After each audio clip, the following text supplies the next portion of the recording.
We're talking about 9 negative traits disguised as good qualities. This is good today, man. We're going to be talking about some serious stuff. You're going to learn a lot today. Because some of us been miseducated. And what miseducation means is you just been taught the wrong thing. So we're trying to unlearn some of that miseducation that we grew up with. Word of the day is character trait. Character trait is words that describe a person's personality or qualities that make them who they are. In other words, how would you describe a person to someone else?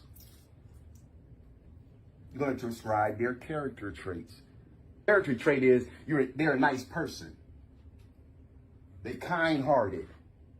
They got anger issues. Oh man, they're always depressed. They got low self-esteem. Those are character traits. That's what we're talking about. Saying of the day. A lot of people say, I love hard. You ever heard anybody out here love hard? A lot of people say I love hard instead of saying I'm codependent. Instead of saying I lack boundaries. Instead of saying I become borderline obsessed because of my anxious attachment style and fear of abandonment. A lot of people say I love hard instead of saying I'm codependent. Instead of saying I lack boundaries. Instead of saying I love hard. Instead of saying I become borderline obsessed because of my anxious attachment style and fear of abandonment. But yeah, I love hard sounds better. That's part of the miseducation that I'm talking about. This talk is for educational purposes only. It's not a substitute for professional advice, treatment, guidance, or diagnosis. If you or someone you know is experiencing a mental health crisis, substance use and abuse, or suicidal thoughts, dial 988. 988 is available 24/7 nationwide and staffed by trained crisis counselors who are just a text or a call away. 9 negative traits disguised as good qualities. When it comes to character traits, people often say and do things that seem fine at first, but upon further examination, these things really aren't so great. And while I'm not going to try to convince you that you should view yourself or anyone else in a negative light, but I do want to help you recognize when a seemingly positive trait is actually just a disguise for a negative one. To understand why it's important to identify negative character traits disguised as good qualities, let's discuss how the phenomenon impacts your relationships, both personal and professional. So, 9 negative traits disguised as good qualities. Number 1, being insensitive and tactless can be disguised as honesty. Being insensitive to other people and being tactless can be disguised as honesty. What I mean by tactless is that you got to show some tact sometimes when you're in situations. What? You gotta show tact. You might not be getting along with a supervisor at work, but you have to be tactful in that situation and be appropriate in that situation. That's what we're talking about. Even if you're in the right, honesty is an important part of communication, but it's not always the best policy to tell people exactly what you're thinking. Honesty is an important part of communication, but it's not always the best policy to tell people exactly what you're thinking. That's because your honesty can also come off as rude, if not appropriate for the situation. Your opinion. It's easy to say things without considering how they will affect the other person, but if you don't have tact or have a tendency to be insensitive, you'll likely end up saying something that will hurt someone's feelings or make them feel really uncomfortable. Being able to recognize this trait in yourself is important because it means that you can work harder at being more sensitive toward other people's feelings and being more thoughtful about how your words affect other people. Being insensitive does not mean that you are honest. It just means you don't have tact. Because something is true don't mean you have to say it. Particularly if it doesn't help the situation. Okay, so you got a friend and he don't mind putting these on his girl. Okay? So you see her out talking to somebody, or you see her out and some dude up in her face. Are you going to go back and tell that man that you just seen her doing that? Nope. That wouldn't make sense at all. It's not going to help the situation. It ain't going to help your friend. It ain't going to help the lady. Here we go. 9 negative traits disguised as good qualities. Number 2, controlling can be disguised as being organized and detail-oriented. You think you are organized. You think you are detail-oriented when really all you are is a controlling person who wants to control everything. Being organized and detail-oriented are often seen as great qualities to have, but they can also be a sign of something less positive.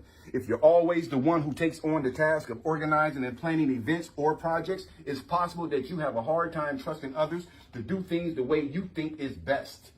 You like to micromanage and control everything around you down to the smallest detail, and you get extremely frustrated when other people don't seem to care about getting every single thing right. If you're the type of person who wants everything their way instead of being so controlling, try letting go a bit and trusting others. And trusting that others will get the job done. You might find that you're more capable than you think you might find that they are more capable than you think they are. 9 negative traits disguised as good qualities. Number 3, laziness can be disguised as patience. I'm just being patient. Nah, you might be lazy. Yeah, you waiting on something to arrive. See, but the thing is, because I was talking to somebody the other day saying, yeah, man, once this lawsuit come in, I'm going to do this, and I'm going to do that, and I'm going to do this, and I'm going to do that. But we want to know something? Life don't start when the lawsuit money come in. Life start right now. And if you going to work every day, and you ain't paying rent, you ain't paying bills, and you still ain't got no money saved up, when that lawsuit money comes, you're going to blow right through it. Because life don't start when the money hit the bank. The life starts right now. Laziness can be disguised as patience. The difference between these two qualities can be difficult to recognize, but it's important to do so if you want to avoid letting laziness get in the way of your success. Or you waiting on somebody to do for you what you're supposed to do for yourself. You patient. That's what you think you are. Patiently lazy. Laziness can be disguised as patience. Oh man, I'm gonna ruffle some feathers today. Y'all need it. The difference between these two qualities can be difficult to recognize, but it's important to do so if you want to avoid letting laziness get in the way of your success. Patience means having the ability. Let me tell you what patience is, so you don't get it mixed up no more, okay? Patience means having the ability to wait for something you desire without acting out of frustration or anger. If I'm being patient, that means I'm not angry, I'm not frustrated, and I'm not tripping. The difference between these two qualities, I'm going to stay on this for a minute because this is important. I wanted to sink in. Yeah, this is what we're doing. The difference between these two qualities can be difficult to recognize, but it's important to do so if you want to avoid letting laziness get in the way of your success. Patient means having the ability to wait for something you desire without acting out of frustration or anger or being jealous of somebody else when they shit come in. Laziness, on the other hand, means that you don't want to do something that will take effort. Laziness means you don't want to do nothing that means you got to use some damn effort. Laziness, on the other hand, means that you don't want to do something that will take effort or time on your part. If you're lazy, you might be able to trick people into actually thinking you're a patient person by making excuses for why you don't want to do something, like telling them you just don't want to rush things or that you need to wait for the right opportunity. What the hell are you waiting on? Somebody to sprinkle some pixie dust over your damn head and you float away like, what's his name, Peter Pan? When it comes down to it, if you're lazy, then you'll just end up waiting for something to happen because it's not like you'll ever do anything about it. So if you're truly a lazy person, you're going to spend your life waiting for stuff to happen. And while you're waiting, you losing ground and you losing time because you ain't no spring chicken and you ain't getting younger.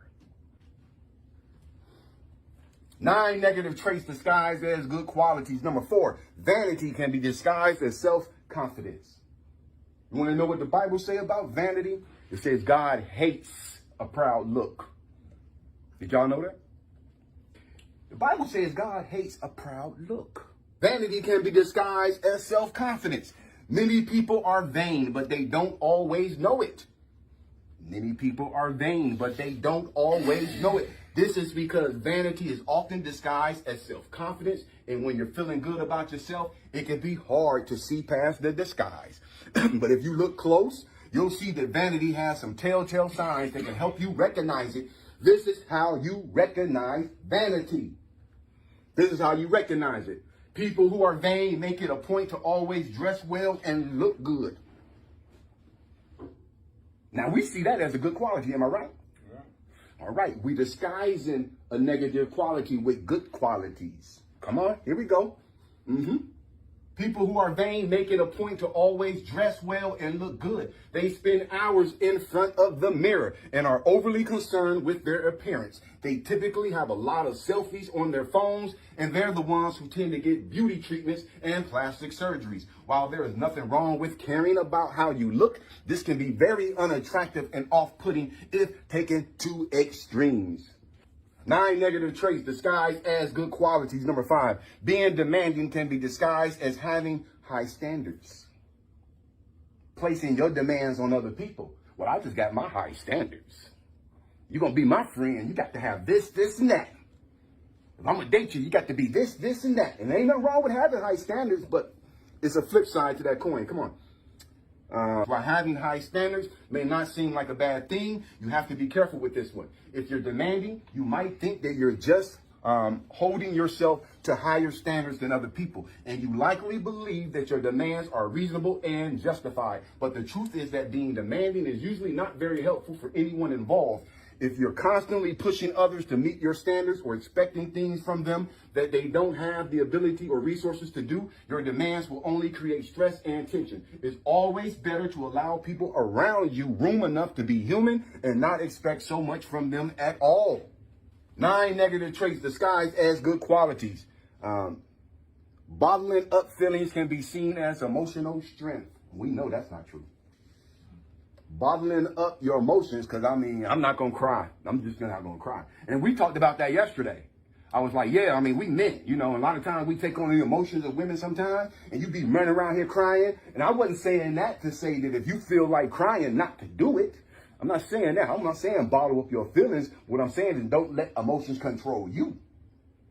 You got to stay in control of them. Not saying that you bottle them up. Yeah, you experience them. But you ain't going to let some anger, you're going to figure out why you're angry. You're going to figure out why you're depressed. You're going to figure out why you're sentimental, because once you get to the root of it, you can deal with it. Bottling up feelings can be seen as emotional strength. When you're bottling up your feelings, you might feel like you're being strong by not letting people know what's on your mind. But actually, that's a sign of weakness.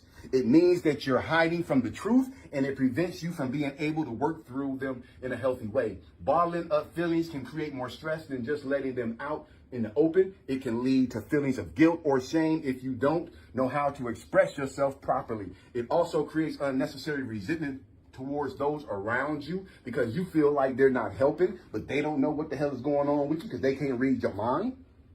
So emotional strength doesn't mean bottling up your feelings. It means being able to express yourself effectively so that others know where you stand with them. 9 negative traits disguised as good qualities. Number 7, being judgmental can be disguised as having good values.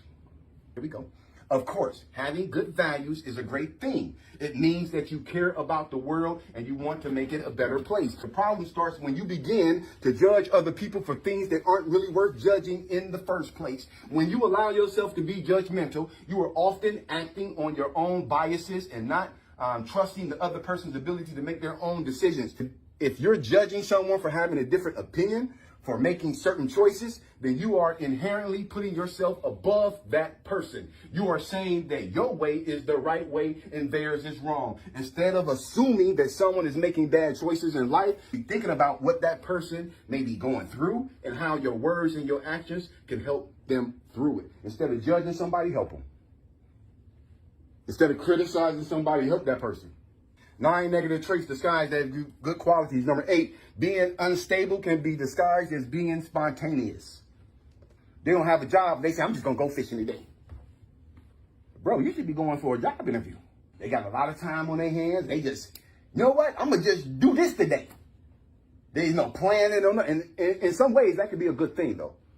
But to live a lifestyle like that, oh, that's not good. Here we go. Spontaneity can be a good thing. When you're spontaneous, it means you're not being held back by a strict schedule or the need to plan ahead. You are flexible and don't have the need to plan ahead in order to be prepared for the possibility of something that could happen. Sometimes being spontaneous can be a sign of instability, which is not a good thing. If you're constantly changing your mind or making decisions based on your mood instead of logic, that's a red flag. Because if you're tired of your job and you just happen to go into your job one day and they do something to piss you off, I quit. You're being spontaneous and you're not being logical. Because you don't never quit a job, even a job that you don't like that pays you money to go to nothing. You got a job that pays you money and you don't get along with the people that you work with. Before you quit that job, get another job lined up so you can slide right into another job. Because if you don't, you're just going to be broke after that. Spontaneity can be a good thing. When you're spontaneous, it means you're not being held back by a strict schedule or the need to plan ahead. You are flexible and don't have the need to plan ahead in order to be prepared for the possibility of something that could happen. Sometimes being spontaneous can be a sign of instability, which is not a good thing. If you're constantly changing your mind or making decisions based on your mood instead of logic, that's a red flag. You may be a lot more impulsive than you realize, which could lead to trouble in your relationships and career. Spontaneity is good for keeping things interesting, but being unstable can lead to serious problems down the road. An ability to let go can be disguised as loving hard. These are the people who be like, you can't love hard in this generation because they don't appreciate it and they use you. Now, it's a whole lot of people appreciate good people. Yeah, you just choosing the wrong ones. And you probably got a toxic attachment style. And you probably have anxiety, you lack boundaries, and you're probably codependent. The inability to let go can be disguised as loving hard. Sentimentality is thought of as having a strong sense of loyalty and commitment to the things you've held dear in the past, and this can be seen as a good thing. But sometimes being sentimental can be a disguise for holding on to things from your past that you should have let go of long ago, whether it's people, places, or things. When you're stuck in a loop of nostalgia, you're unable to adapt to new situations or circumstances because you don't have the capacity, which could cause you to miss opportunities for growth or advancement. It's okay to miss what you've lost, but you shouldn't let those memories continue to hold you back from creating new ones. Positive qualities and negative character traits can sometimes be difficult to tell apart since they tend to have the same behavior. So 9 negative traits disguised as good qualities. Number 1, being insensitive and tactless can be disguised as honesty. Number 2, controlling can be disguised as being organized and detail oriented. Number 3, laziness can be disguised as patience. Number 4, vanity can be disguised as self-confidence. Number 5, being demanding can be disguised as having high standards. Number 6, bottling up feelings can be seen as emotional strength. Number 7, being judgmental can be disguised as having good values. Number 8, being unstable can be disguised as being spontaneous. And the final one, number 9, the ability to let go can be disguised as loving hard. Question, concerns, or comments? Yeah, that lazy one, I think that's something I've been dealing with in the past, and from time to time when you think it's just buying the time or waiting to the right opportunity. In fact, you could just be sitting there not doing what you're supposed to